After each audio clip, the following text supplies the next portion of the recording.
మాది తెల్దరిపల్లి అండి, municipality ఎదురాపురం municipality.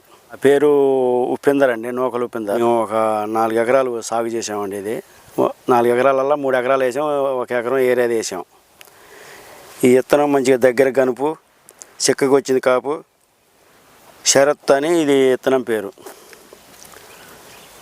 దగ్గర కనుపు మంచి కాపు మంచిగా వచ్చిందండి. ఈ వాతావరణం కూడా ఈ నల్లికి కూడా తట్టుకోగలిగింది. దగ్గర కాపు వచ్చింది. వాతావరణానికండి వానలు గట్ట ఫుల్ కురిసినాయి. ఆ వానలకి ఆ తేమకి తట్టుకోగలిగి ఈ చెట్టు ఇట్లా పెరిగింది. నల్లి వచ్చినా కూడా నల్లిని తట్టుకొని, వైరస్ని తట్టుకొని ఈ విత్తనం మంచి కాపు పడదండి. కాపు దగ్గర కనపండి. చూడండి మంచిగా ఎంత దగ్గర ఉందో. ఇది మనం మాట చెప్పుడు కాదు, చూసినా కూడా కాయలు మొత్తం దగ్గర కాయ అండి. సన్నకాయ మంచిగా తేజ రకంలో పోద్దండి. ఈ సీడే బాగుందండి నేను చేసిన వాటిలల్లా. అంటెక్ శరత్ అండి, అందరు వేసుకోవచ్చు అండి. మేము మైబాద్ నుంచి తెచ్చినాం.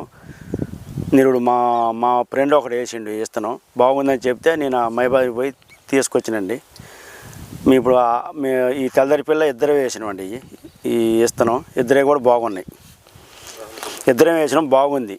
పోయి ఆ మైబాద్ పోయి తెచ్చినాం.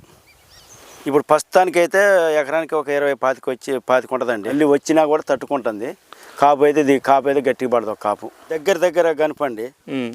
కాయ బాగుందండి, మంచిగా ఉంది, సన్నగా ఉందండి, బాగుంది. ఈ విత్తనం పెట్టుకుంటే బాగానే ఉంటుంది. నల్లికి తట్టుకోగలుగుతుంది. ఈ గుబ్బ వైరస్ లేదండి. వైరస్ చూడండి మొత్తం ఆనైనా వైరస్ చెట్టు లేదు. ఆనైనా నల్లి అనే మాట లేదు. చేను మొత్తం మీద ఆడ నల్లి లేదు. నల్లి తట్టుకోగలిగే విత్తనం అండి ఇది. ఎవరైనా పెట్టుకోవచ్చు అండి రైతు.